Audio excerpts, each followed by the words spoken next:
रहा था? सड़क तय करोगे आप? मालिक हो गया आप? कर्मचारी हो आप? मैं इंस्पेक्टर हूँ। हाँ। इंस्पेक्टर ही रहूँगा। हाँ। मैंने आपको बता दी क्या? मैं देखिए मैं हाथ जोड़ के बताऊँ इंस्पेक्टर हूँ और इंस्पेक्टर ही रहूँगा। कौन मना कर रहा है कि आप इंस्पेक्टर नहीं है? कौन तय करेगा गाड़ी कितनी निकलेगी? क्या क्यों कर रहे हो? क्यों गाली क्यों दे रहे हो? हमारे अधिकारियों का आदेश है। आपके अधिकारी मालिक नहीं है, हाथ जोड़ रहा हूँ, गाली देने लोकतंत्र है की ये। आवश्यकता ही नहीं है। हाँ, लोकतंत्र है ये। गाली देकर दिखाओ आप। मुझे आवश्यकता ही नहीं है।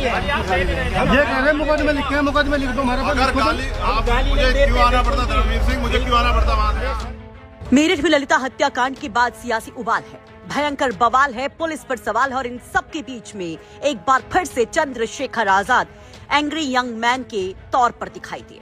फिर से उनका पुलिस से भिड़ते एक वीडियो वायरल हो रहा है। दरअसल आज मेरठ जा रहे थे चंद्रशेखर आजाद, लेकिन उसके पहले पुलिस ने जब उनको रोहाना टोल पर रोकने की कोशिश की तो पुलिस से भिड़ गए चंद्रशेखर आजाद, बिल्कुल अपने वाले अंदाज में। कौन कहा था? कौन है मालिक? कौन है वो मालिक जो कह रहा था? ये सड़क किसकी है? सड़क है? कौन कह रहा था? इस दौरान आप देख सकते कि किस तरह से चंद्रशेखर आजाद इंस्पेक्टर का नाम लेकर के उन्हें धमकाते, उनके साथ भिड़ते नजर आते हैं। नाम लेते धर्मवीर सिंह। चंद्रशेखर गाली देने का आरोप लगाते हैं, कहते हैं कि पुलिस की तरफ से उनके तमाम कार्यकर्ताओं को गाली दी गई और इसलिए वो अपने कार से उतर के यहाँ तक पहुँचते हैं। इस दौरान इंस्पेक्टर हाथ जोड़कर उनसे विनती करता नजर आता है। धर्मवीर सिंह नाम का इंस्पेक्टर कहता है कि वो सिर्फ अपना काम कर रहा है, कानून का पालन करवाना ही उसका काम है। इस पर चंद्रशेखर भड़क जाते हैं और कहते हैं कि तुम्हें पता है कि आगे क्या कुछ हो सकता है। आगे की बातचीत जरूर सुनिए।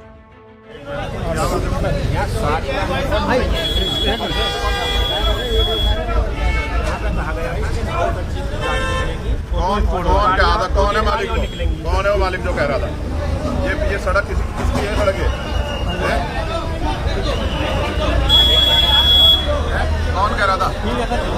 सड़क तय करोगे आप? मालिक हो गया आप? कर्मचारी हो आप? मैं इंस्पेक्टर हूँ। हाँ। इंस्पेक्टर ही रहूँगा। हाँ। मैंने आपको बता दी क्या? मैं देखिए मैं हाथ जोड़ के बताऊँ इंस्पेक्टर हूँ और इंस्पेक्टर ही रहूँगा। कौन मना कर रहा है कि आप इंस्पेक्टर नहीं है? कौन तय करेगा गाड़ी कितनी निकलेगी?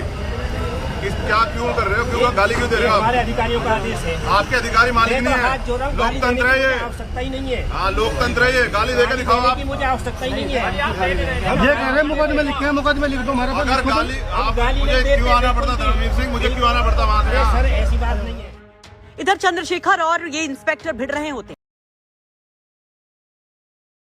उत्तर प्रदेश में प्रशासन जो है वो गलत कर रहा है, वो गुंडा का रोल अदा कर रहा है। मैं उन सब अधिकारी से मैं हाथ जोड़ कर कहता हूं कि आप लोग संभल जाइए और आप लोग किसी पार्टी का काम मत कीजिए, सरकार का काम कीजिए। ये बाबा साहब का संविधान है, इसको मानिए और इसके तहत आप काम कीजिए, नहीं तो इस संविधान की कसम खाता हूं। मेरे पास एक रेड डायरी भी है। हम तीनों जिला में जो अधिकारी गलत किया है सबका नाम और नंबर फोटो के साथ इसमें हमने लिख लिया है। सत्ता आते जाते रहता है और जिस रोज परिवर्तन होगा उस रोज ये संविधान के कसम खा के कहते हैं कि आपको इस संविधान का औकात आपको बताएंगे कि आपका औकात क्या है इस संविधान के सामने में। आज भले इसके अपने पैरों तले कुचल रहे हैं, लेकिन एक समय आएगा ये संविधान बताएगा कि तुम्हारा औकात क्या है। तुम फर्जी डिग्री लेके जो शासन प्रशासन में बैठे हो, इन लोगों को बताइए चिट्ठी लिखने के लिए नहीं आता। आप जब जो अधिकारी से हमने परमिशन ही नहीं मांगा, वो अधिकारी कौन होता है परमिशन रद्द करने का कार्यक्रम? ये पैसा देके घूस देके ये लोग अधिकारी बने हैं। अरे ज्यादा हमने प्रोटोकॉल भेजा हम आने का, आप ज्यादा आप ये लिख सकते हैं कि माननीय मंत्री जी हम आपको सुरक्षा नहीं देंगे, लेकिन आप ये थोड़े कह सकते कि आप कोई कार्यक्रम नहीं किया। हमारा कोई कार्यक्रम नहीं है, हम शादी करने के लिए आएंगे, हम इससे पूछेंगे क्या? हम बारात में आएंगे तो हम शासन प्रशासन से पूछेंगे? हम यहाँ पे किसी के बर्थडे में आएंगे तो इनसे पूछेंगे? किसी के मरने में आएंगे तो हम शासन प्रशासन से पूछेंगे क्या ये इमरजेंसी लगा हुआ है या लॉकडाउन लगा हुआ है या गुलाम राज है क्या या गुलाम देश है क्या? हम आजाद भारत के नागरिक हैं, हम आजाद है। अभी भी ये चाहता है कि हम गरीब पिछड़ा दलित इनके पैरों तले गुलाम बन के रहे, दबे रहे, लेकिन ये नहीं हो सकता है। अब हम लोग जाग चुके हैं। ये आज से 50 साल 75 साल पहले वाला स्थिति नहीं है। हम आजाद भारत के नागरिक हैं, हमको अपनी पूरा संविधान के पास हक मिला है और हमारे साथ आप पंगा मत लीजिए। नहीं तो आने वाला समय में जब सत्ता परिवर्तन होगा तो आप लोगों को आपकी औकात बता दूंगा। इसलिए शासन प्रशासन तरीका से आप काम कीजिए।